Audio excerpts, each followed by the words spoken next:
व्यासाय विष्णुरूपाय व्यासरूपाय विष्णवे नमो वै ब्रह्मनिधये वासिष्ठाय नमो नमः।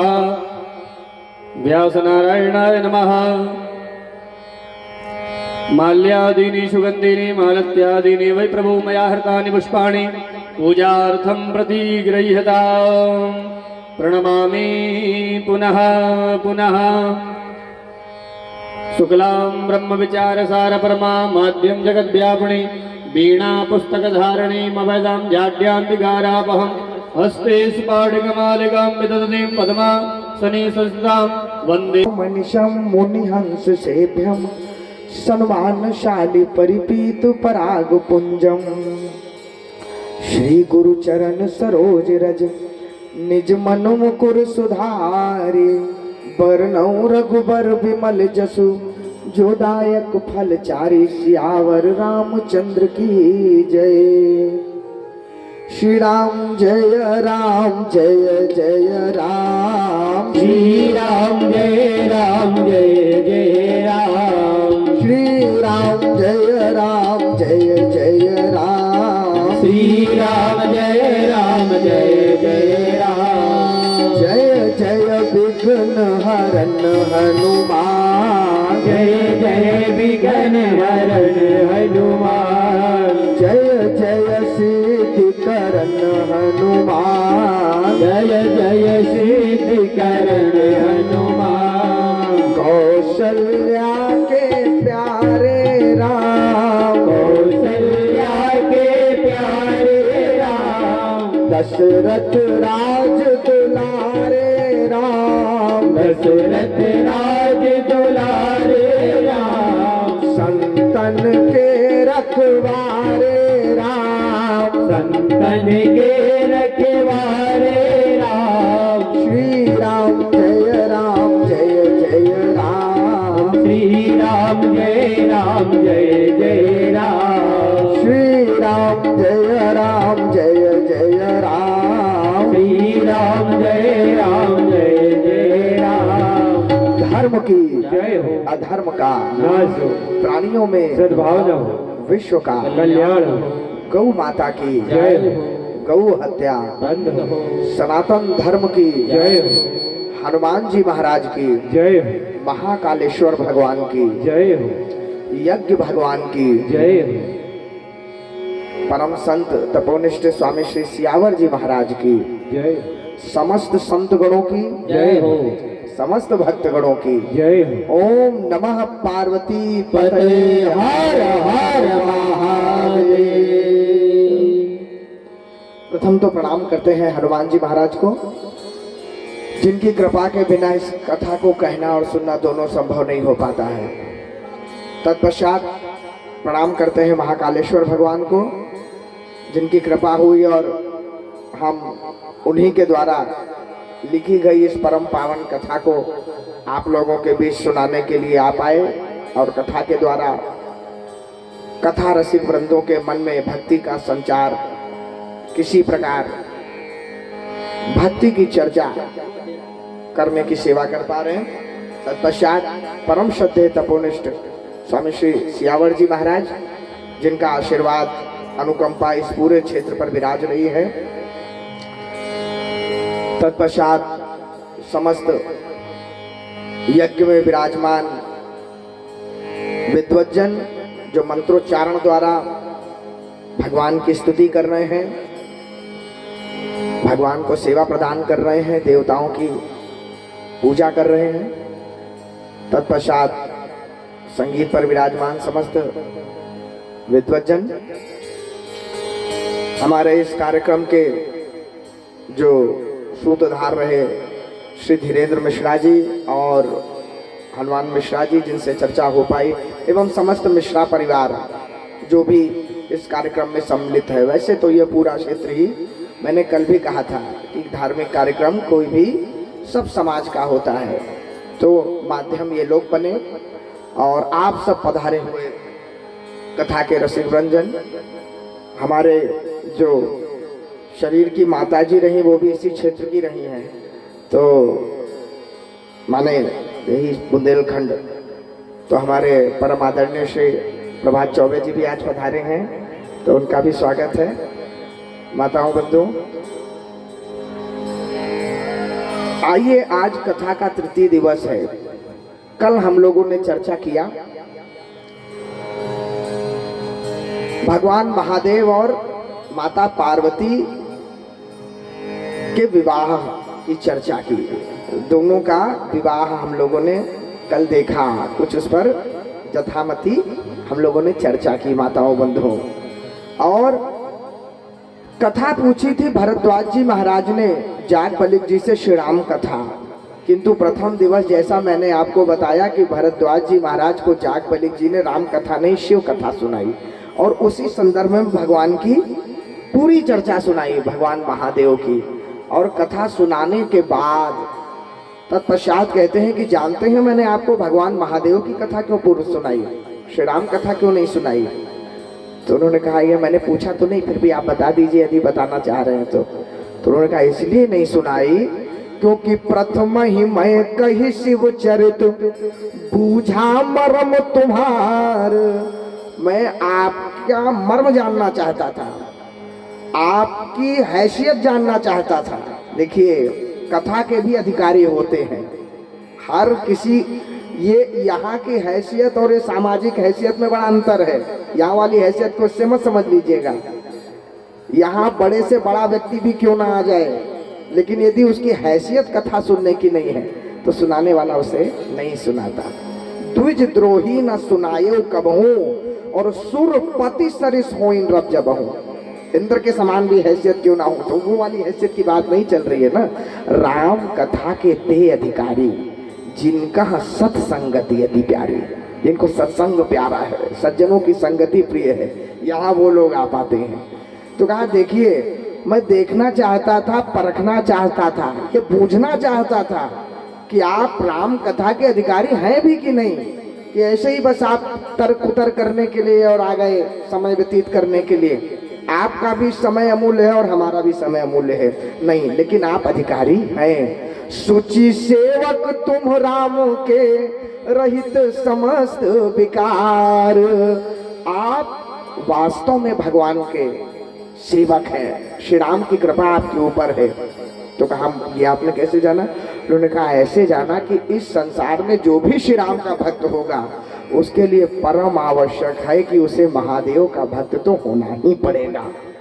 भगवान शिव की भक्ति के बिना, भगवान शिव की कृपा के बिना श्री राम की भक्ति नहीं पाई जा सकती है माताओं बंधुओं।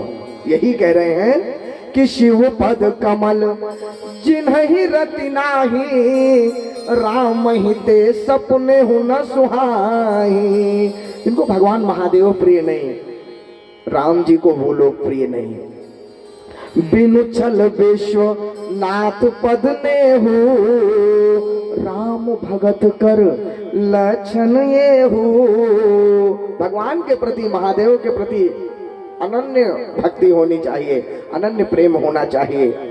खैर माताओं बंधुओं, इस प्रकार राम कथा सुनाना प्रारंभ तो की, चर्चा करना प्रारंभ तो की भरद्वाज जी महाराज से जागबलिक जी ने। और कथा बताते बताते देखिए, जैसा कि मैंने कल आपसे कहा था कि अब 3 दिवस की शेष कथा है, अगर ऐसे ही मैं चलूंगा तो बात नहीं बन पाएगी। और दूसरा कि आज हम लोग कुछ भगवान के जन्म की चर्चा करें, तो कथा बताते बताते भरद्वाज जी महाराज को जागबलिक जी ने बताया कि किस प्रकार भगवान का विवाह हुआ, कैलाश पर्वत पर वो विराजमान हुए। काकभुशुंडी जी महाराज ने माताओं बंधुओं जब गरुड़ भगवान को यह कथा सुनाई तो उसमें क्या हुआ, उसमें प्रथम ही अति अनुराग भवानी रामचरित सर कहे सी बखानी, इसमें मानसरोवर की चर्चा की। और पुनि नारद कर मोह अपारा, 84 प्रकरण में बांधा जब कथा को, तो नारद जी के नारद मोह खंड में क्या क्या बांध दिया, उसी में सती मोह खंड भी बांध दिया, जो सती माता की चर्चा की। भगवान का विवाह भी महादेव का नारद कर मोह अपारा में बांध दिया, फिर नारद जी का मोह भी बांध दिया उसी में। फिर कहे सी बहुरी रावण अवतारा, तत्पश्चात रावण के अवतार की चर्चा, अर्थात प्रताप भानु की जो कथा आती है, उस कथा प्रभु अवतार कथा पुनि गाई। तो कथा, भगवान की कथा के अवतार की कथा तो बाद में गाई गई है। तो हम लोग भगवान के अवतार की कथा, भगवान के जन्म के कारण की कथा आज देखते हैं, चर्चा करते हैं। माताओं बंधुओं, जब माता पार्वती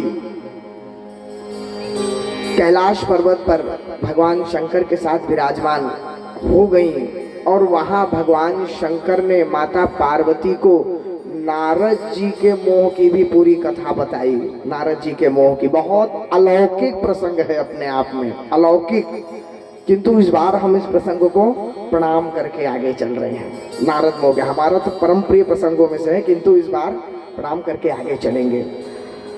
नारद जी के मोह की कथा बताई। नारद जी का मोह जब भंग हुआ तो भंग होते ही उन्होंने भगवान को गिन करके 3 श्राप दिए। जाओ प्रभु, तुमने हमारे साथ ऐसा धोखा किया, तुमने हमारे साथ ऐसा छल किया, तो जाओ जा करके श्राप लो हमसे।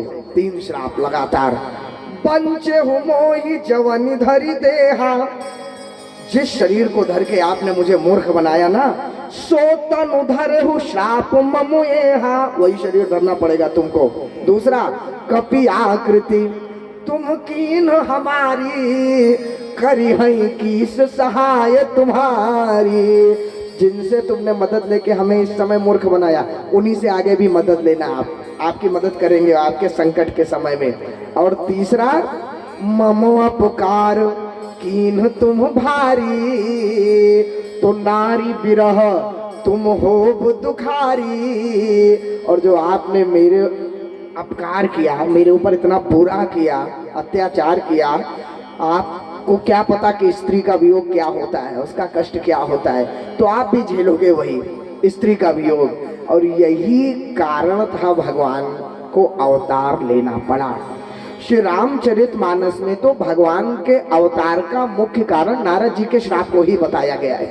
श्री रामचरितमानस में माताओं बंधुओं यही बात कह रहे हैं भगवान महादेव।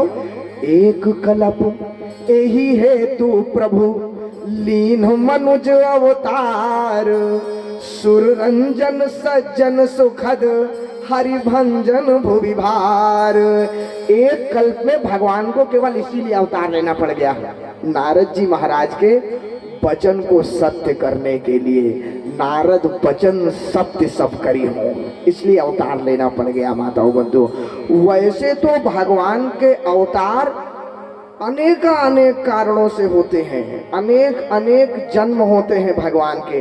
कलप कलप प्रति प्रभु अवतरहि, हर कल्प में भगवान अवतार लेते हैं, हर कल्प में, और आकर के अपने चरित्र को भांति भांति लोगों को दर्शन कराते हैं, दर्शन कराते हैं। देखिए, अब भगवान के जितने भी चरित्र होते हैं, जितने भी भगवान अवतार लेते हैं, जो संत महात्मा होते हैं उन अवतारों का व्याख्यान अपने अपने अनुसार करते हैं माता बंधु।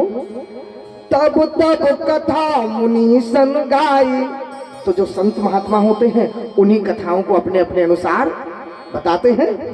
परम पुनीत प्रबंध बनाई, बहुत सुंदर तरीके से अपने अनुसार उन्हीं कथाओं को भगवान के जन्म की, अवतार की बताते हैं। और ऐसे ऐसी कथा बताते हैं कि कभी भगवान के जन्म लेना भी बंद नहीं होते, अवतार लेना भी बंद नहीं होते, तो कथा भी कभी बंद हो नहीं सकती, समाप्त हो नहीं सकती।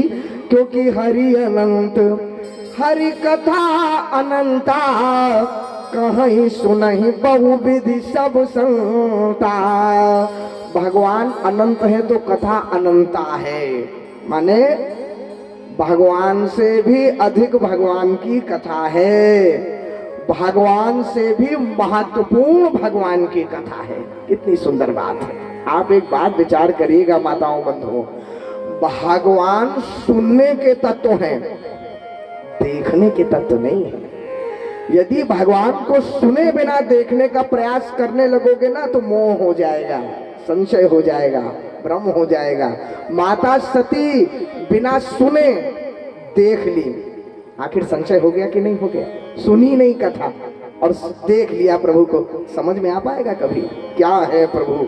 सुनने के तक गरुड़ भगवान देख लिए जा करके, लेकिन सुने नहीं ठीक से। मोह हो गया कि नहीं हो गया? काकभुशुंडी जी महाराज को सुनानी पड़ी ना कथा, तब जाकर के फिर मोह भंग हुआ। तो भगवान से अधिक महत्वपूर्ण भगवान की कथा है। और कथा सुनने वाले और कहने वाले दोनों को गोस्वामी जी ने कहा है, केवल कहने वालों को ही नहीं। कहीं सुनहि बहुविधि सब संता, वो सब संता है, वो सब संत से भी ऊपर है जो भगवान की कथा कहते और सुनते हैं। इस संसार में एक बात ध्यान रखिएगा, आपकी भक्ति का जो सबसे ऊपरी श्रेणी का जो पैरामीटर होगा, जो परिमाण होगा, नापने का जो डिग्री होगा, वो भगवान की कथा में रति है कि नहीं वही होगी। बस आप पूरे पुराणों को खंगाल लीजिए माताओं बंधुओं, पूरी कथाओं को खंगाल लीजिए, एक से एक राक्षसों की कथाएं खंगाल लीजिएगा, एक से एक, और मुझे एक भी दुष्ट का नाम आप मुझे बता दें। जो तपस्वी तो बहुत हुए होंगे, एक से एक तपस्वी, रावण जैसा तपस्वी, तपस्या करने वाला। कुंभकर्ण ने भी कम तपस्या नहीं की, तपस्या सबने की, लेकिन एक भी राक्षस का नाम, दुष्ट वाले राक्षस का नाम, केवल वंश में जन्म लेने की बात नहीं कर रहा हूं मैं, दुष्टता, एक का भी नाम मुझे बताइएगा जिसकी भगवान की कथा में बहुत रति हो, जो भगवान की कथा बड़े अच्छे से सुना करता हो और कथा सुनने के बाद मारकाट शुरू कर देता हो जाकर के लोगों को। ऐसा कहीं देखा आपने? कोई ऐसा एक भी नहीं देखा होगा। तपस्या करने वाला भी देखा होगा, पूजन करने वाला भी देखा होगा। रावण तो अपने सिरों को चढ़ा देता था महादेव को, लेकिन भगवान की कथा में रति केवल विभीषण को हुई तो जाकर के तर गया वंश। प्रहलाद जी ने सुनी गर्भ में, तर गया वंश ना।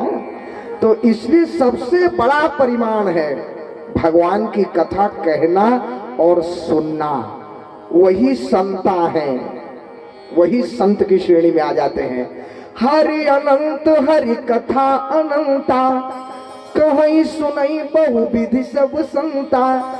तो यही बात महादेव कहते हैं कि देवी देखो, मैंने आपको कथा सुनाई और कथा सुनाने में यह भी बताया कि आपके जो महामुनि ज्ञानी नारद जी हैं उनको भी मोह हुआ है, उन्हें भी संशय हुआ है प्रभु को लेकर के, उन्होंने भी श्राप दिया है।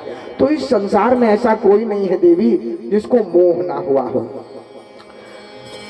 और इसलिए एक ही उपाय है इस संसार में, यदि मोह माया से बचना है तो मायापति भगवान की शरण में केवल चला जाया जाए, सारे उपाय हो जाएंगे। भगवान कथा बताते बताते महादेव माता पार्वती से ये भी कहते हैं कि देवी आओ हम आपको वो कथा भी बताएं कि आपने यह पूछा कि भगवान चक्रवर्ती सम्राट राजा दशरथ जी के यहाँ क्यों जन्म लिए। माता पार्वती ने बात पूछी, जौन रप तनय तब ब्रह्म किमि नारी बिरह मति भोरी, सुनत देख चरित महिमा सुनत भ्रमित बुद्धि अति मोरी। अगर मनुष्य के राजा के बेटे क्यों हुए यदि ब्रह्म ही थे वो, ऐसा क्यों हुआ प्रभु? तो यही बात भगवान शंकर ने कहा, देवी आपने जो यह बात मुझसे पूछी ना कि क्यों वो भगवान ब्रह्म भयं कौशलपुर भूपा, क्यों ऐसा हुआ उनके साथ? अरे वही प्रभु जिनको देख करके आपकी मति बौरा गई थी, आप थोड़ा सा संशय में आ गई थी, उन्हीं प्रभु की कथा मैं आपको बताता हूँ क्या हुआ था, दर्शन क्या घटना हुई थी। तो माताओं बंधुओं, भरद्वाज जी महाराज इस कथा को बताते, जागबलिक जी महाराज इस कथा को बताते बताते भरद्वाज जी से कहते हैं कि सृष्टि का जब संचालन प्रारंभ होना था, जब सृष्टि में जीव आए, प्रथम जीव आए, तो आप जैसे श्रीमद् भागवत महापुराण में आप लोग कथा जानते हैं कि सबसे प्रथम पुरुष और स्त्री जो ब्रह्मा जी के शरीर से जिनका विभाजन हुआ, मनु और शत्रुपा, वहां से कथा प्रारंभ होती है। ये भगवान के जन्म की परिपाटी कैसे रची जा रही है? गोस्वामी जी कहते हैं स्वयंभू और मनु शत्रुपा।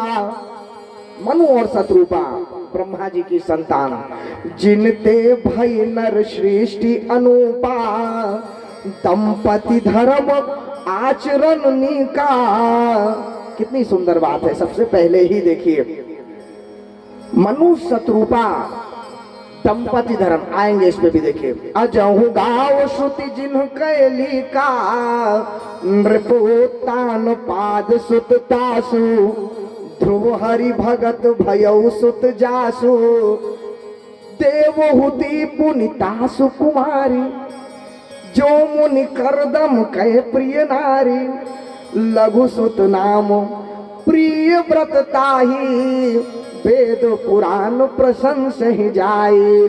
बड़े पुत्र उत्तानपाद, छोटे पुत्र प्रियव्रत, देवहुति पुनितासु कुमारी, और जो मुनि करदम कहे प्रिय नारी, आदि देव प्रभु दीन दयाला, जठर धरे उजहि कपिल कृपाला।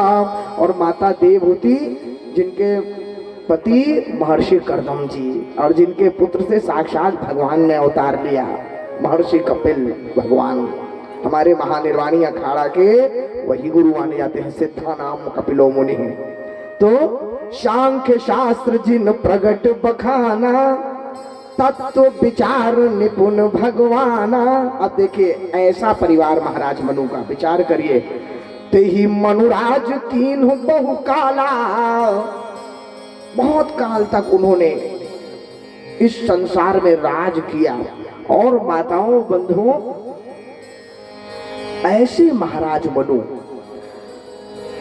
जब चौथे पन में आ गए, तो चौथे पन में आकर के उनके मन में यह विचार आया कि अब बहुत हो गया, अब चला जाए, अब वनवास की तरफ चला जाए, अब गृहस्थी से कुछ दूर हुआ जाए। देखिए क्या सोच रहे हैं? होई न विषय विराग, विषयों से वैराग्य नहीं हो रहा है। विचार करिए माताओं बंधुओं, आज के परिवेश में यदि मैं बात करूं तो एक दंपति अपने परिवार से कब अलग होता है?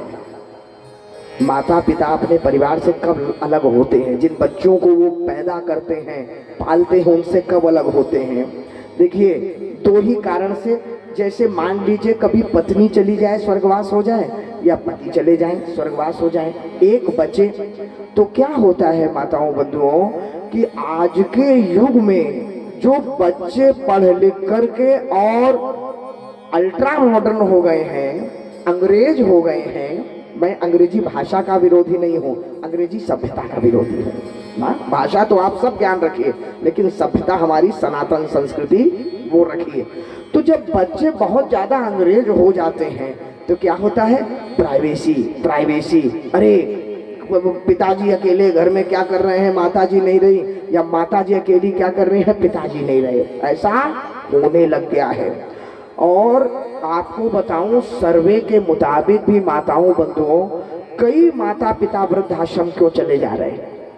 क्यों वृंदावन से लेकर के सब जगह ऐसे आश्रम खुल रहे हैं? कारण बच्चे अपने माता पिता को इतना प्रताड़ित कर देते हैं, अपमान कर करके, कटु वचन कह करके, बात बात पे अपमानित करना। तो सुनई को श्रवण सूल संबानी, जिन बच्चों को पाल पोस के बड़ा किया उन्हीं से ही बात सुनो, चार बात सुनो। या फिर क्या, बच्चों ने माता पिता को रख भी रखा है तो क्यों रख रखा है जानते हैं? अरे भैया हमको जाना है नौकरी पे, तो नाती पोतों के लिए कोई तो केयर टेकर चाहिए, कोई तो नौकर चाहिए, कहाँ से लाएंगे? तो आप ही चौकीदारी करो। अगर माता पिता को तीर्थ भी जाना है, माता पिता को घूमने भी जाना है, तो नहीं जा सकते। क्यों? अरे कैसे जा सकते हैं आप? बच्चे को कौन खिलाएगा? हमें नौकरी पे जाना है। इतना स्वार्थी समाज होता जा रहा है। यही कारण है कि वृद्धाश्रम पे वृद्धाश्रम खुलते जा रहे हैं माताओं बंधुओं। महाराज मनु परिवार से अलग होना चाह रहे हैं। देखिए चौथे पन में फिर या कारण क्या है, व्यक्ति क्यों परिवार से अलग होना चाहता है? कई बार होता है जैसा हम गोस्वामी जी ने लिखा है ना कि नारी मोई ग्रह संपत्ति नासी, मूड मुड़ाई भये सन्यासी। या तो पत्नी चली गई इस संसार से, धन संपत्ति चली गई, बन गए सन्यासी, अब तो कुछ है ही नहीं, क्या किया जाए। या कई बार क्या होता है कि पत्नी से प्रताड़ित होकर के व्यक्ति जब जीना ही बिल्कुल मुहाल हो जाता है कई बार कई लोगों का, तो वो भी सोचता है कि कहाँ हम फंस गए भाई, तो वो भाग जाता है सब छोड़ छाड़ के। ऐसा भी कई बार होता है माताओं बंधु। तो महाराज मनु की पत्नी कैसी थी?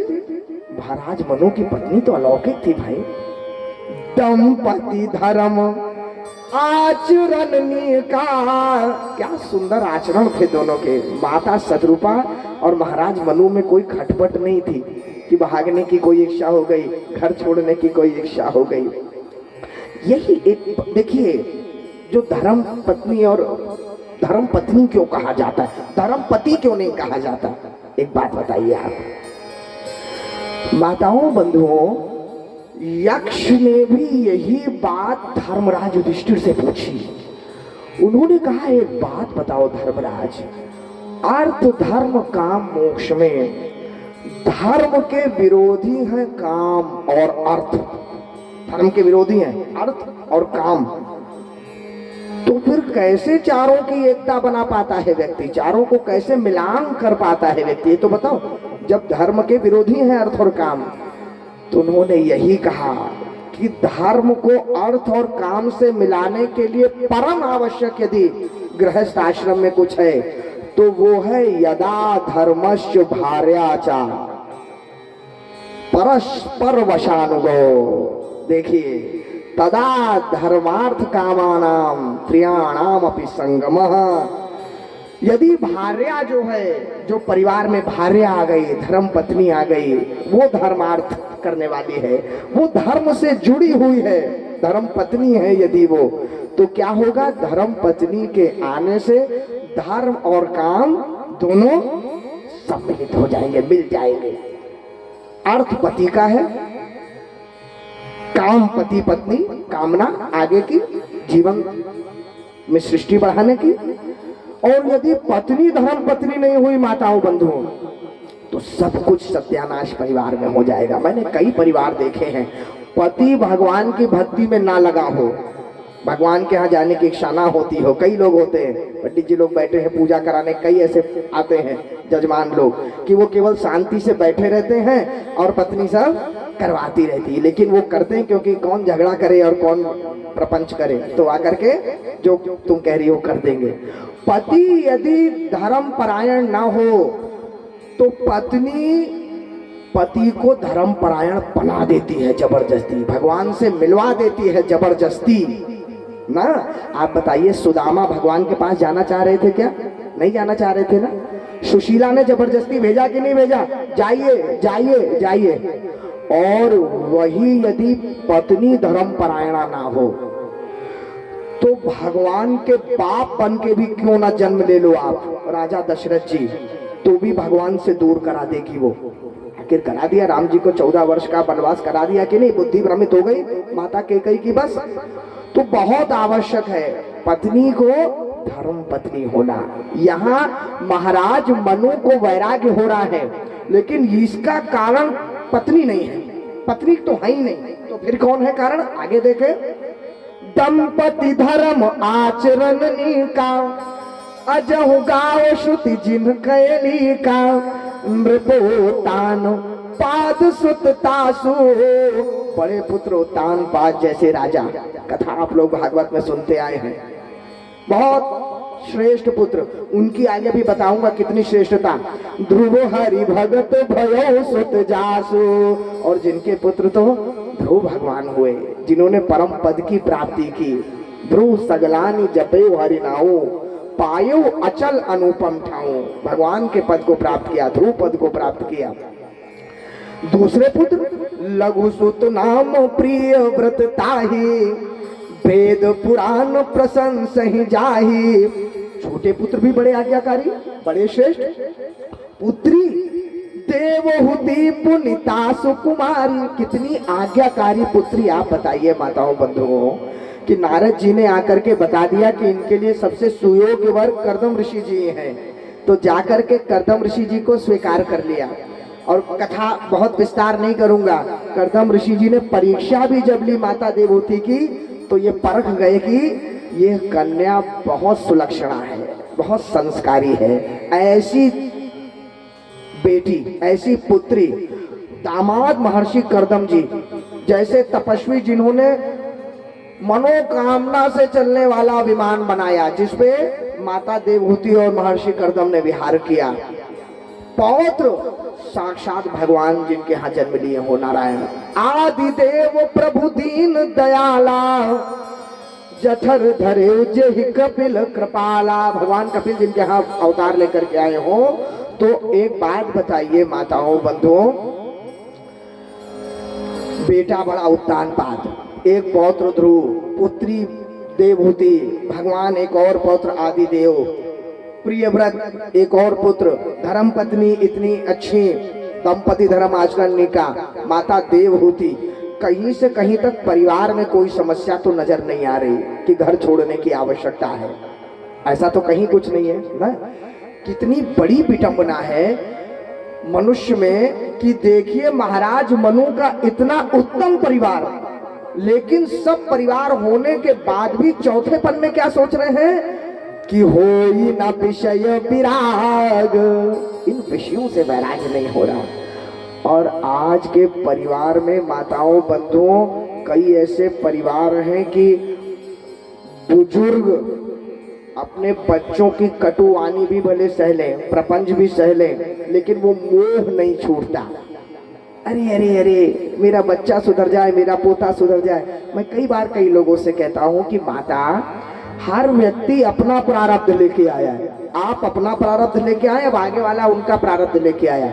आप अपना जीवन जी चुके, अभी तक जो कुछ नहीं कर पाए यदि आप, तो बचे खुची में क्या कर लोगे आगे, क्या साध लोगे। अब अपना साध लो, दूसरों को छोड़ो, जिनको जो करना है करेगा।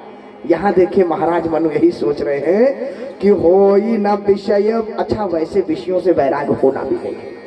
अगर हम इस बात की प्रतीक्षा करें कि एक दिन विषयों से वैराग्य हो जाएगा और तब जाकर के हम भगवान की भक्ति में लगेंगे, तो ऐसा कभी नहीं होना माताओं बंधुओं।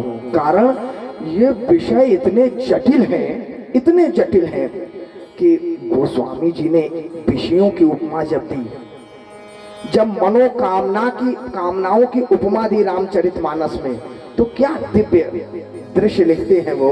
हुआ क्या, लंका कांड का प्रसंग है। समरांगण में प्रभु खड़े हुए थे और सामने रावण आ गया, युद्ध चल रहा है।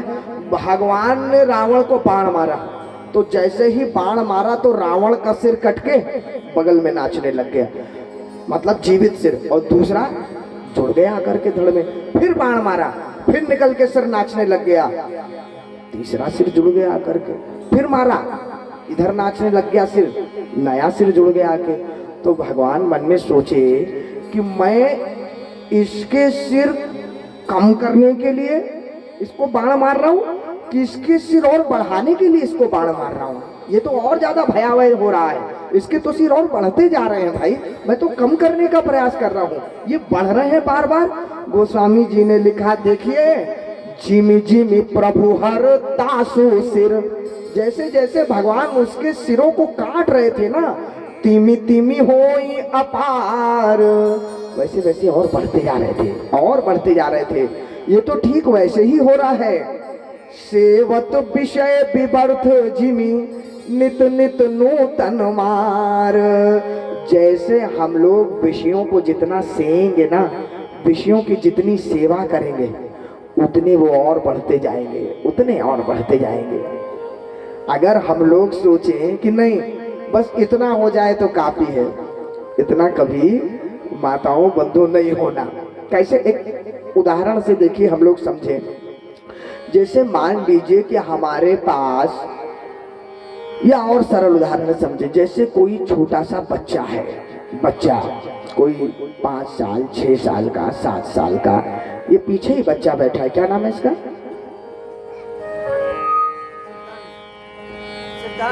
सिद्धांत। तो देखिए सिद्धांत, सुधांशु, सिद्धांश, ठीक। तो भाई सिद्धांश मिश्रा बैठे हुए हैं, इनकी आयु होगी 10-12 साल, 10-12 13 साल के हैं।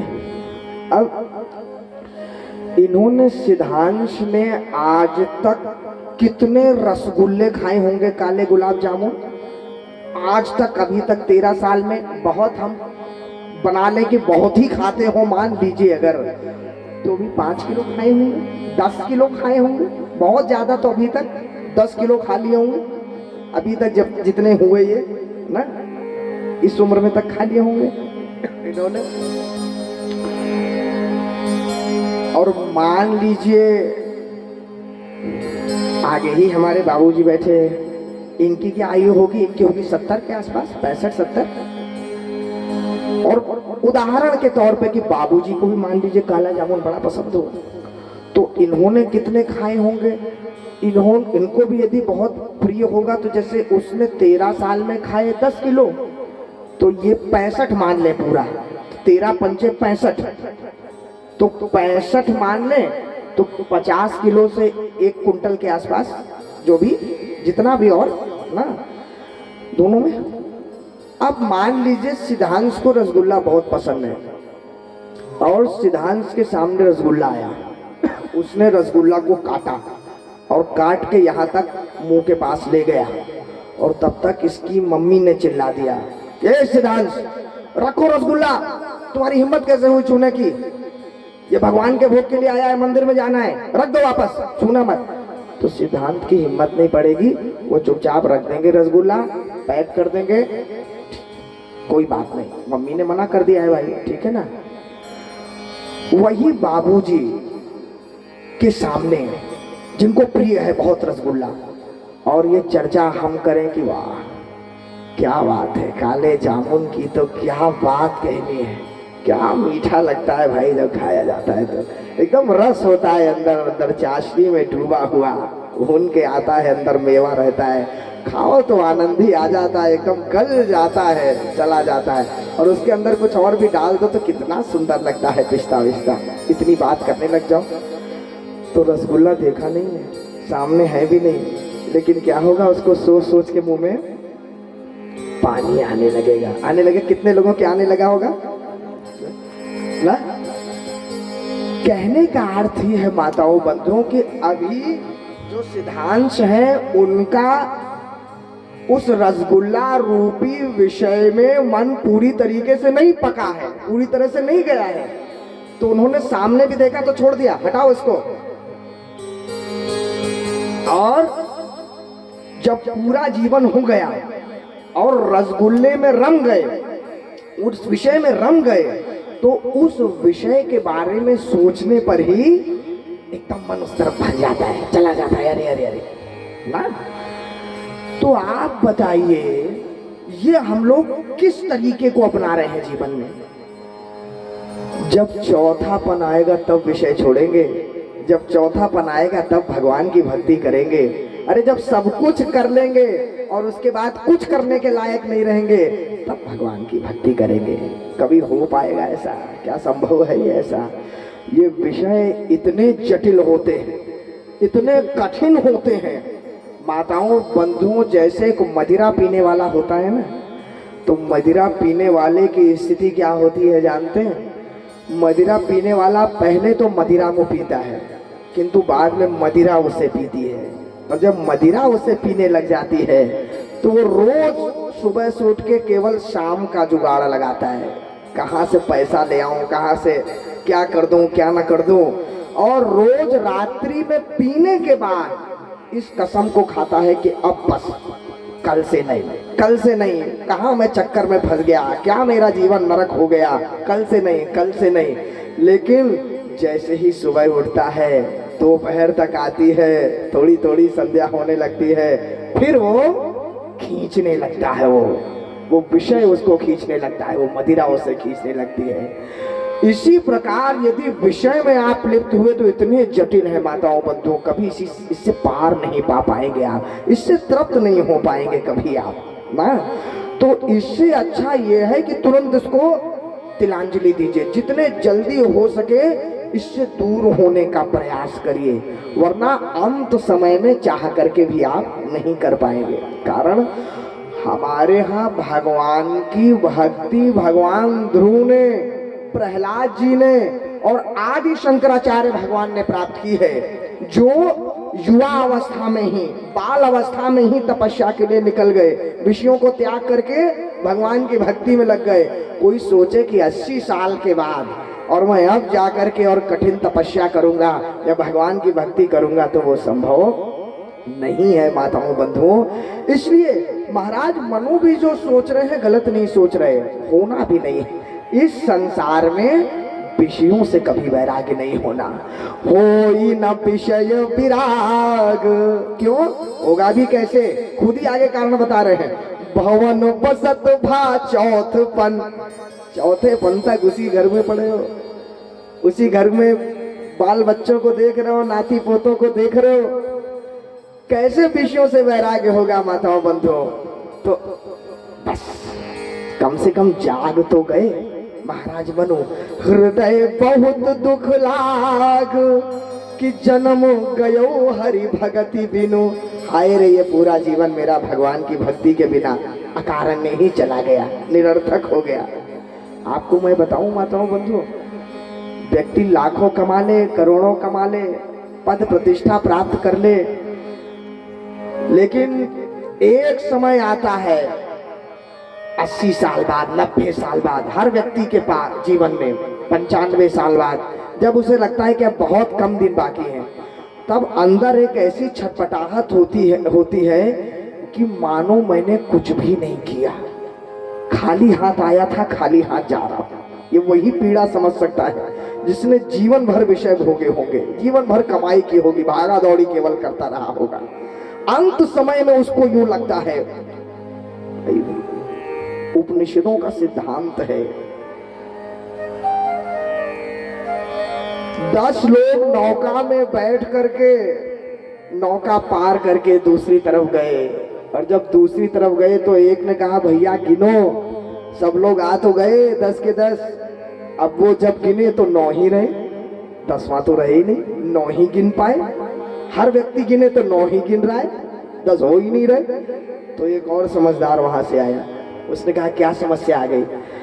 कहा भैया हम लोग 10 लोग आए थे, लेकिन देखो तो यहाँ आकर के 9 ही है, 10वां पता नहीं कहाँ चला गया। तो उसने कहा भैया जो भी गिन रहा है वो अपने आप को तो गिन ही नहीं रहा, तुम अपने आप को भी तो गिनो, दूसरों को गिन रहे हो, अपने आप को छोड़ दे रहे हो। ये माताओं बंधुओं सिद्धांत है ये उपनिषद का। ठीक उसी प्रकार से हम लोग जीवन भर 9 तो गिन लेते हैं, 9 गिनते हैं सब, ये हो गया, वो हो गया, वो भी हो गया, वो भी हो गया, अपने आप को नहीं गिनते कभी।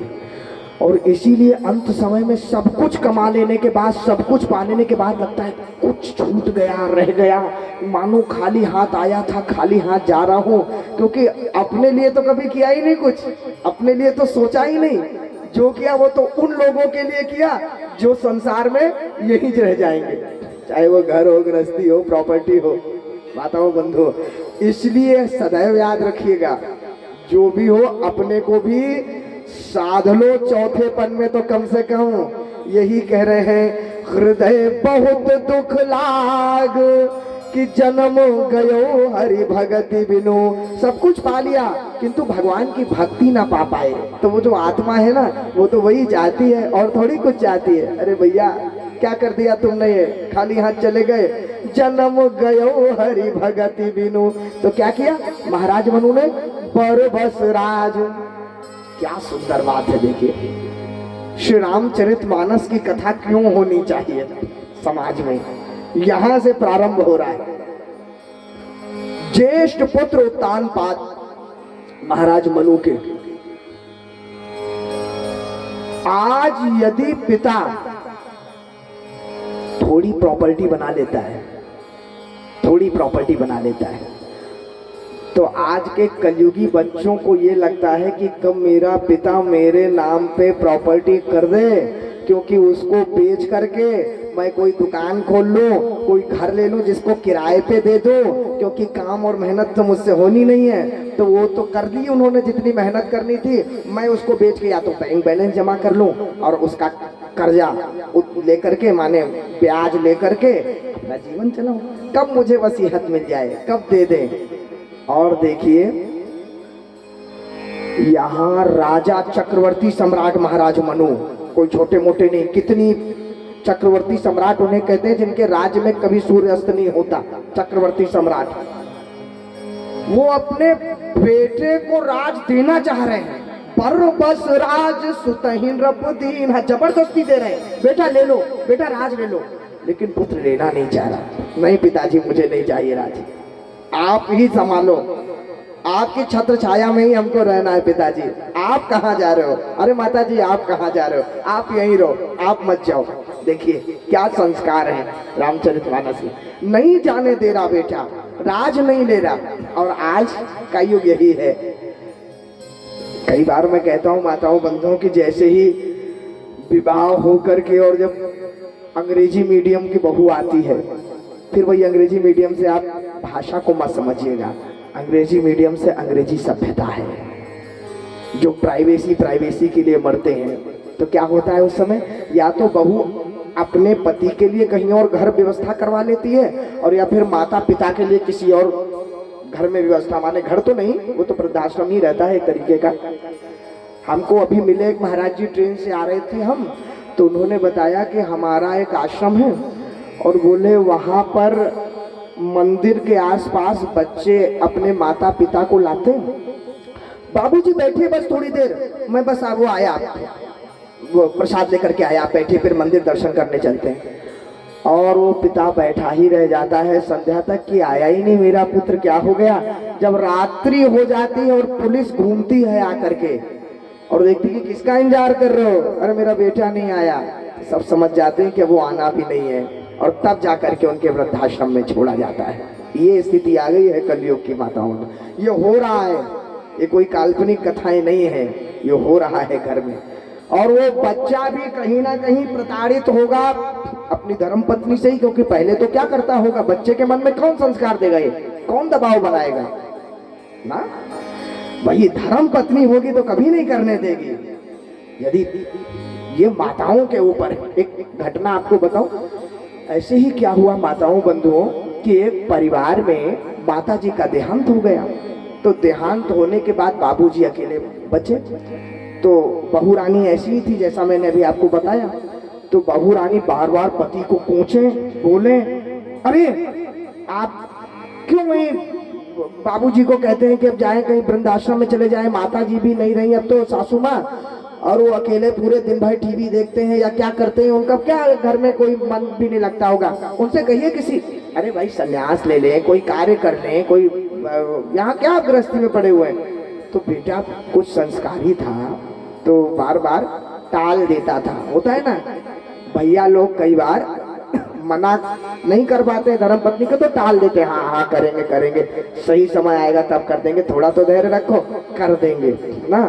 तो टाल देता था, अरे कोई ठीक ठाक महाराज तो मिले, कोई ठीक ठाक आश्रम तो मिले तब तो मैं करूं, तुम धैर्य तो रखो, मैं लगा हुआ हूं इस काम में, ऐसा करके वो टाल देता था।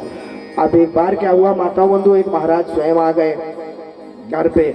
तो बहू रानी ने उनका खूब सेवा सत्कार किया, बड़ा आदर किया। तो आदर करने के बाद तब तक संध्या तक पतिदेव भी आए। तो पतिदेव को अंदर ले जाकर के कमरे में कहा कि देखो जी, आप कह रहे थे कि वो कोई अच्छे बाबा जी मिलेंगे, महाराज जी मिलेंगे तो मैं उनके आश्रम भेज दूंगा। मैंने ये बाबा जी को देख लिया है, उनका सब पता होता ले लिया है, मैं भेज दूंगा। आपने कहा था ये आ गए, इनके साथ अब भेज दीजिए। तो पति ने कहा कि अरे कैसे भेज दूं एकदम से, और अभी एकदम तो आए हैं, 2-4 दिन आने जाने दो। नहीं आज नहीं चलेगा आपका, मैंने सारी बात कर ली, आप बाबूजी से बात कर लीजिए। अब बेटे ने सोचा कि अब कोई उपाय बचा लें, तो बाबूजी को बुलाया और बाबूजी को बुला करके कहा कि बाबूजी मैं कई दिनों से सोच रहा था कि अब माताजी भी नहीं रही, आप अकेले घर में बोर हो जाते होंगे, मैं भी चला जाता हूँ अपने काम धाम पे, तो क्यों नहीं आप किसी संत महात्मा की शरण में कुछ समय सत्संग में चले जाते हैं, कुछ आश्रम में जाकर के कुछ कर लेते हैं। तो बाबूजी ने भी कहा कि बेटा मैं भी सोच रहा था बहुत समय से, किंतु कोई अच्छे संत महात्मा मिले, कोई आश्रम मिले तो मैं कुछ विचार बनाऊं। बाबूजी बाहर बैठे हैं महात्मा जी, और उन्होंने सब बात कर ली है धर्मपत्नी ने। बहुत व्यवस्थित आश्रम है उनका, आप चाहें तो जा सकते हैं। तो पिताजी ने कहा कि बेटा मैं ऐसे कैसे चला जाऊं, कुछ तैयारी नहीं है, कहीं जाना है, कुछ व्यवस्था सूटकेस तैयार करना पड़ेगा कि नहीं, क्या क्या रखना है, क्या ले जाना है। बेटे ने कहा अरे बाबूजी, अब आश्रम जाने के लिए, महात्मा बनने के लिए कौन सी बहुत बड़ी तैयारी करनी है आपको, ये 5 मीटर भगवा कपड़ा ही तो चाहिए। बेटा 5 मीटर भगवा कपड़ा लिए खड़ा, कहा बस भगवा कपड़ा चाहिए, ये लीजिए बाबूजी, और ये कपड़ा लेकर के आनंद जाइए, और क्या आश्रम में तो सब व्यवस्थाएं रहती हैं। तो पिताजी भी समझ गए कि ये बेटा मुझे आज रात यहाँ इस घर में रुकने नहीं देगा, इसने मन बना लिया है। तो उन्होंने कहा कि बेटा ठीक है कोई बात नहीं, अब तुम कह रहे हो तो जाओ जरा कैंची ले आओ। तो कैंची लाए, पिता ने 2.5 मीटर काट के रख दिया झोले में, लो बेटा। बेटे ने कहा पिताजी ये किस लिए। पिताजी ने कहा बेटा तुमको तो हमारे संस्कार मिले हैं, तो तुमको कम से कम इतना ये ध्यान रहा कि बाबूजी जाएंगे तो वहाँ भगवा वस्त्र लगेगा तो 5 मीटर उनको जरूरत है, लेकिन बेटा जो तुम्हारी संतान, जो आने वाली पीढ़ी हो रही है ना, वो जब तुमको धक्के देकर के बाहर निकाल देगी घर से, तब तुमको ये 2.5 मीटर कपड़ा उस समय काम आएगा, तब रख लेना बेटा इसको, हमको तो कुछ दे करके तुम विदा कर रहे हो। आने वाली पीढ़ियां अपने माता पिता को धक्के दे करके निकालेंगी, ये हो रहा है, ये कोई कथानक बातें नहीं है माताओं बंधुओं, ये सत्य बातें हैं। कई माता पिता पहले ही अपने दूसरे घर का भी इंतजाम कर लेते हैं, पहले ही कि भाई हम बुजुर्ग होके वहां रहेंगे, ताकि कोई पहले ही ना भगा दे, अपना सम्मान अपने हाथ में, इतनी व्यवस्था पकड़ गई है। लेकिन यहाँ देखिए महाराज मनु जाना चाह रहे हैं और बेटा जाने नहीं दे रहा, पुत्र जाने नहीं दे रहा, जिसको राज मिलना है, राजा बनना है, वो नहीं जाने दे रहा। तो बरबस राज सुतहिंद्र पुदीना, शान जबरदस्ती दिया, नहीं बेटा राज करो, और नारी समेत गवन बन कीन्हा, और अपनी स्त्री के साथ वन की तरफ चल दिए।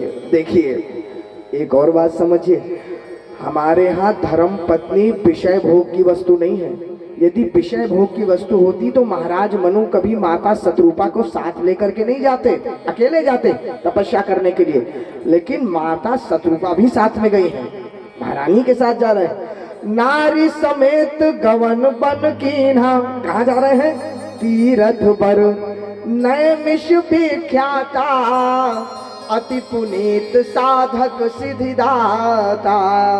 लखनऊ के आगे सीतापुर के पास में नैमिषारण्य क्षेत्र, जितनी भी पुराणों की कथाएं हैं उनका उद्गम वहीं से हुआ है, एकदा नैमिषारण्य, हर जगह नैमिषारण्य की कथा सूत जी महाराज ने शौनक जी महाराज को सुनाई है माताओं बंधुओं।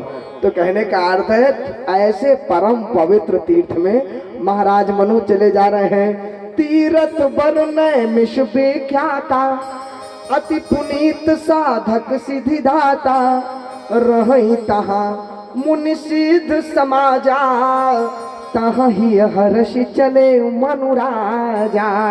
बड़ी प्रसन्नता के साथ संतों के बीच में, सिद्धों के बीच में महाराज मनु महारानी शत्रुपा के साथ चले जा रहे हैं।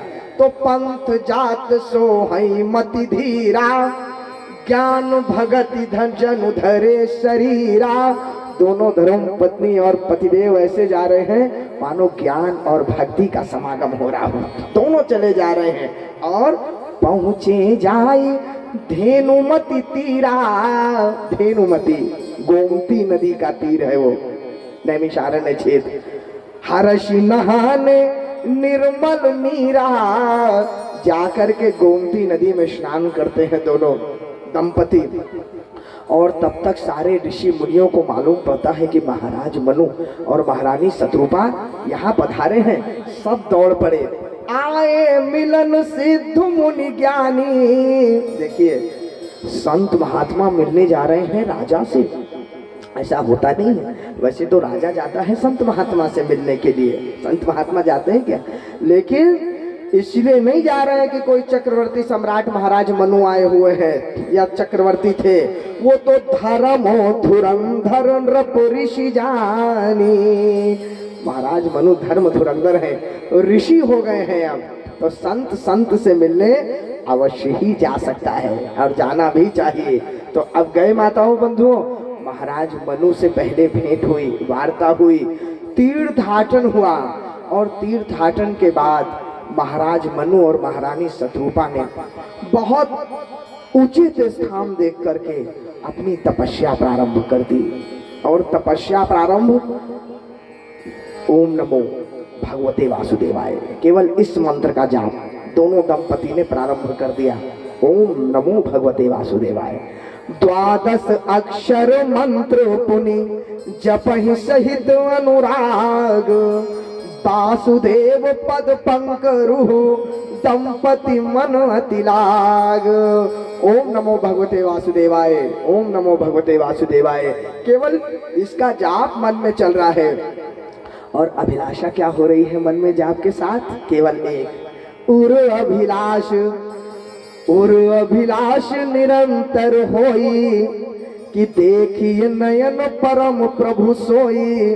उन प्रभु के किसी प्रकार दर्शन हो जाएं, उन परम पिता परमेश्वर के किसी प्रकार दर्शन हो जाएं, जो अगुण अखंड अनंत अनादि, जो अगुण है, जो अखंड है, अनंत है, परम तत्व है, अनादि है। जेहि चिंतहि परमार्थवादी, जिनका चिंतन बड़े बड़े संत मुनि महात्मा करते हैं। नेति नेति कह वेद निरूपा, वेदों ने भी जिनका नेति नेति बखान किया है। निजानंद निरुपाधि अनुपा, ऐसे प्रभु उनका दर्शन किसी प्रकार हो जाए। विष्णु बिरंच शंभु भगवाना, उपजहि जासु अंश ते नाना, जिनके अंश से शंभु बिरंच विष्णु भगवाना, ऐसे परम तत्व का दर्शन हम किसी प्रकार कर ले। देखहि हम स्वरूप भरी लोचन, उनको नेत्र भर के देख ले एक बार। प्रभु ऐसी कृपा कर दो। कृपा करहु प्रणतारति मोचन, हे प्रभु कृपा कर दो, किसी प्रकार उन प्रभु के दर्शन हो जाएं। महाराज मनु महारानी शत्रुपा केवल इसी के लिए तपस्या कर रहे हैं। करहि आहार शाक फल कंदा, और सुमिरहि ब्रह्म सच्चिदानंदा। फलाहार कर रहे हैं, ब्रह्म का केवल चिंतन कर रहे हैं, केवल 12 अक्षर मंत्र का जाप कर रहे हैं। और माताओं बंधुओं, 23,000 वर्ष महाराज मनु महारानी शत्रुपा ने तपस्या की, 23,000 वर्ष।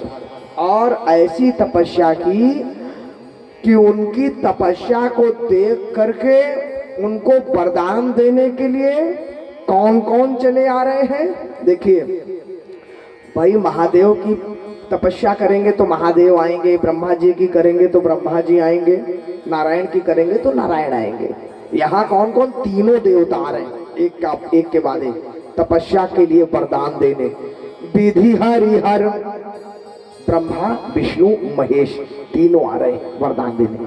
अच्छा एक बात बताइए माताओं बंधुओं, जब महाराज मनु और महारानी शत्रुपा दोनों ने तपस्या की तो वरदान देने भी ब्रह्मा जी को ब्रह्माणी जी के साथ आना चाहिए, नारायण को नारायणी जी के साथ आना चाहिए, महादेव को माता पार्वती जी के साथ आना चाहिए। ये तीनों अकेले अकेले आ रहे हैं भाई, तो कोई बात नहीं हुई।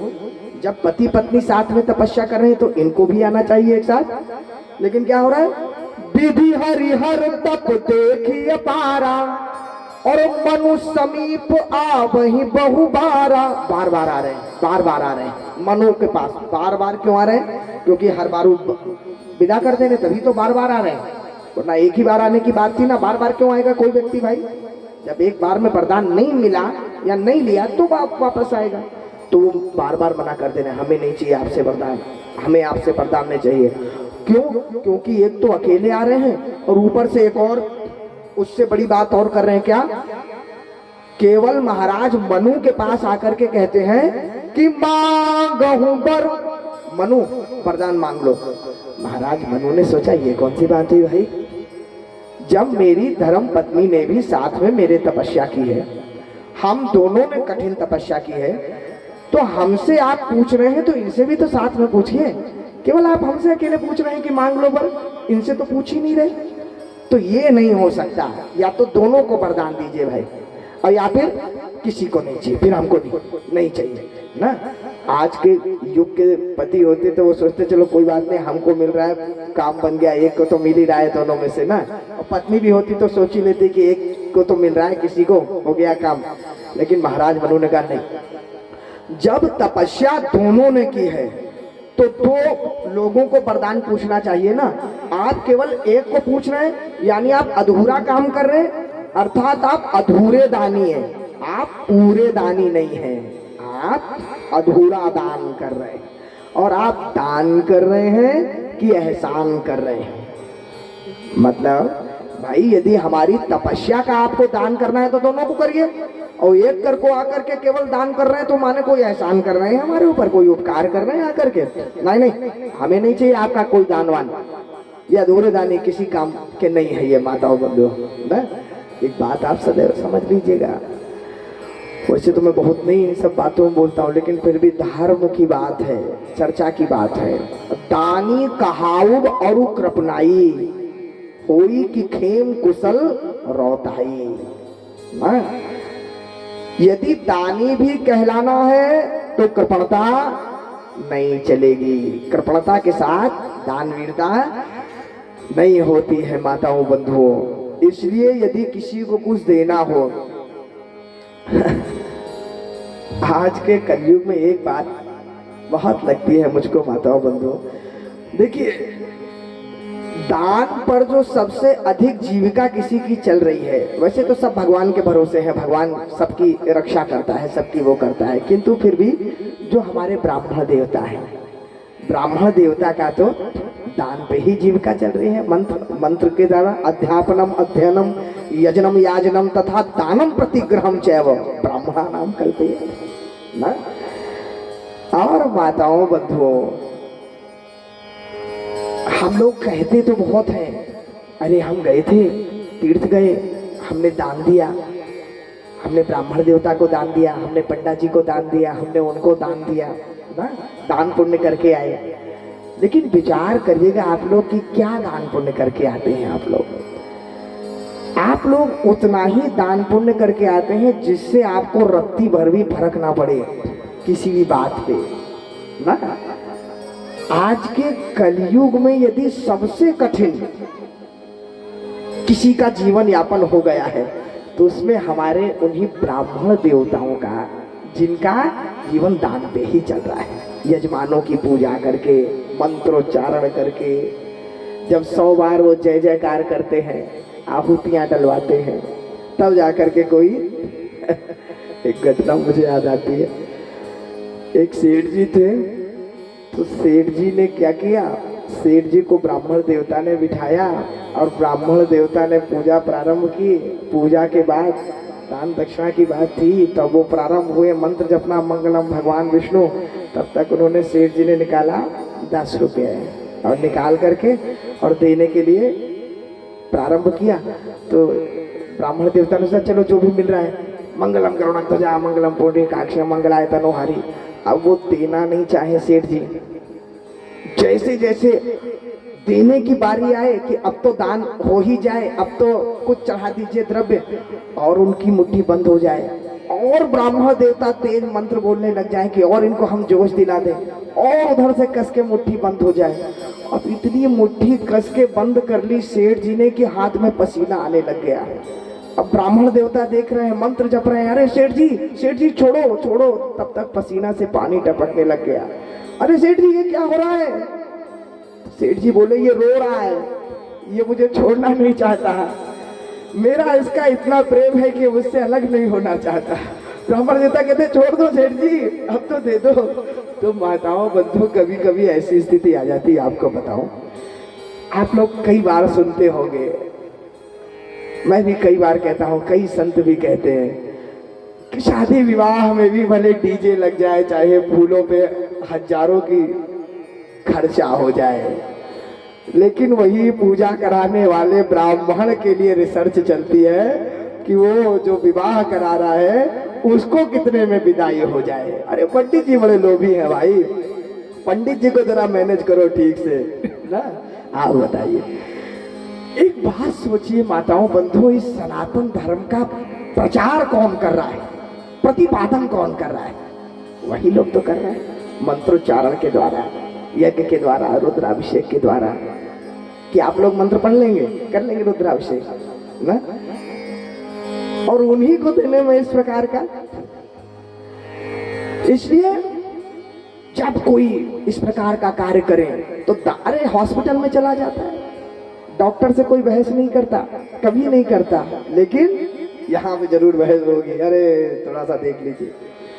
तो इसलिए ये कोई आप उनका पारिश्रमिक नहीं दे रहे हैं, या दान दे रहे हैं, दान सुपात्र को दिया जाता है, या आप उनको नहीं दे रहे, स्वयं कुछ कमा रहे हैं स्वयं। ये विचार करके करिए माताओं बंधुओं। तो देखिए यहाँ पे ये भी दान देने आए हैं, लेकिन क्या कर रहे हैं, एक को दे रहे हैं, तुम मांग लो बस, तुम्हें जो चाहिए वो तुम ले लो, इनसे मतलब नहीं, एक ले लो। मांगहु बर बहु भांति लुभाए, लेकिन परम धीर नहीं चलहि चलाए। नहीं हमें नहीं लेना, हमें तो नहीं लेना, आप अधूरे दानी हैं, ऐसा हमको नहीं उपकार चाहिए। तो जब ये हो गया माताओं बंधुओं, तो भगवान समझ गए, भगवान समझ गए कि महाराज मनु मानने नहीं वाले, अब किसी से हमें ही स्वयं जाना पड़ेगा। तो भगत बछल प्रभु कृपा निधाना, विश्ववास प्रगटे भगवाना। तत्पश्चात भगवान स्वयं पधार रहे हैं, स्वयं प्रकट हो रहे हैं। और क्या स्वरूप है उनका, किस स्वरूप में आ रहे हैं? नील सरोरु नील मणि, नील नीरधर श्यामो। मानो नीले कमल के समान, मानो नील मणि के समान, मानो नील मेघ के समान, नील नीरधर श्यामो। लाजहि तन शोभा ने रखी, कोटि कोटि सतकामो। उनको देख करके मानो करोड़ों करोड़ों कामदेव भी लज्जित हो जाए। अच्छा विचार करिएगा, यह ब्रह्मा जी, विष्णु जी, महेश जी आए थे तो अकेले अकेले आए थे ना, अकेले अकेले आए थे, साथ में आना था कि नहीं? भगवान जानते हैं कि महाराज मनु और महारानी शतरूपा दोनों ने साथ में तपस्या की है, तो हमें अकेले नहीं जाना चाहिए। तो माता के साथ आ रहे हैं, अकेले नहीं आ रहे हैं। कौन साथ में है? पाम भाग शोभति अनुकूला, आदि शक्ति छवि निधि जगमोला। भृकुटी विलास भयंकर होई, राम बाप भृकुटी विलास जासु जग होई। राम बाम दिशि सीता सोई। माता जानकी के साथ आ रहे हैं, अकेले नहीं आ रहे हैं भगवान।